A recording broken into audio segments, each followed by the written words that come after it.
வணக்கம், நான் உங்கள் பிராவோ ராஜேஷ். இன்றைக்கி நம்ம என்ன வீடியோ பார்க்க போகிறோம்னா, சிஎஸ்கேக்காக அதிக வாட்டி மேன் ஆஃப் த மேட்ச் வாங்கின பிளேயரை பற்றி அந்த வீடியோவில் பார்க்க போகிறோம். இந்த வீடியோ பார்க்கறது முன்னாடி நீங்கள் நம்ம சேனலுக்கு புதியவராக இருந்தீங்கன்னா சப்ஸ்கிரைப் பண்ணுங்கள், மறக்காமல் பெல் ஐக்கான் பட்டனை ப்ரெஸ் பண்ணுங்கள். அப்போ தான் நான் போகிற ஒவ்வொரு வீடியோவும் நோட்டீஸ் பண்ணுவோம். ஃப்ரெண்ட்ஸ், வீடியோக்குள்ளே போகலாம். 5வது இடத்துல யாருக்கான்னு கேட்டிங்கன்னா மைக்கேல் எஸ்ஸி தான். இவர் வந்துட்டு சிஎஸ்கேக்காக விளையாண்டுருக்காரு, அப்புறம் மும்பைக்காக விளையாண்டுருக்காரு.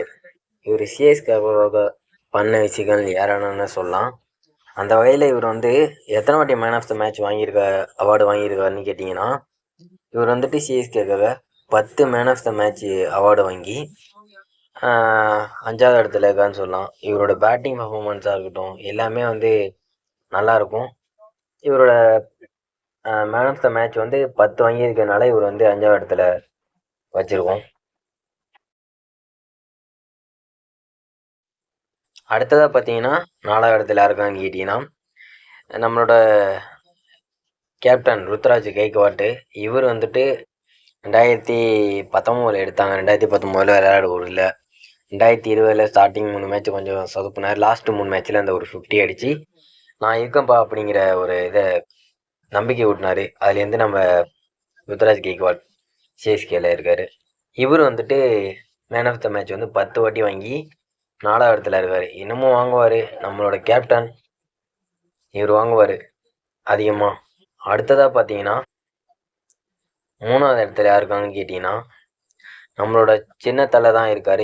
இவர் வந்துட்டு சிஎஸ்கேக்காக விளாண்டுருக்காரு. இவரோட எக்கச்சக்க நாக் சொல்லலாம். இவர் வந்து 2014 நடந்த கிங்ஸ் 11க்கும் சென்னைக்கும் நடந்தது எலிமினேட்டர் மேட்ச். அந்த மேட்ச்சில் வந்து போராடினார். இருந்தாலும் வந்து நம்ம தோற்று வெளியேறிட்டோம்.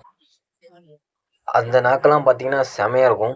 இவர் வந்துட்டு மேன் ஆஃப் த மேட்ச் வந்து எத்தனை வாட்டி வாங்கியிருக்காருன்னா 12 வாட்டி சிஎஸ்கேக்காக வாங்கியிருக்காரு. இவர் எக்கச்சக்கமான மேட்ச்லாம் வந்து ஜெயிச்சு கொடுத்துருக்காரு. அதெல்லாம் இல்லைன்னு சொல்ல முடியாது. இப்போதைக்கு நம்ம சென்னையில் இல்லை. அது கொஞ்சம் வருத்தமாக தான் இருக்குது. அவர் ஏஜ் ஆகிடுச்சு இல்லைங்க, அதான் என்ன பண்ணுறது. அடுத்ததாக பார்த்தீங்கன்னா 2வது இடத்துல யாருக்காங்கன்னு கேட்டிங்கன்னா, நம்மளுடைய கிரிக்கெட் தளபதி அவர் தான் இருக்கார். தளபதினே சொல்லலாம் சிஎஸ்கேக்காக. இவர் வந்துட்டு இவரையும் ஒன்றும் குறை சொல்ல முடியாது. இவர் வந்துட்டு 2வது இடத்துல இருக்கிறதுக்கான காரணம், இவர் வந்து 15 வாட்டி வந்து man of the match award வாங்கியிருக்காரு. 2022 23 நடந்த சம்பவம் இன்னும் கண்ணிலே நிற்கிதுன்னே சொல்லலாம்.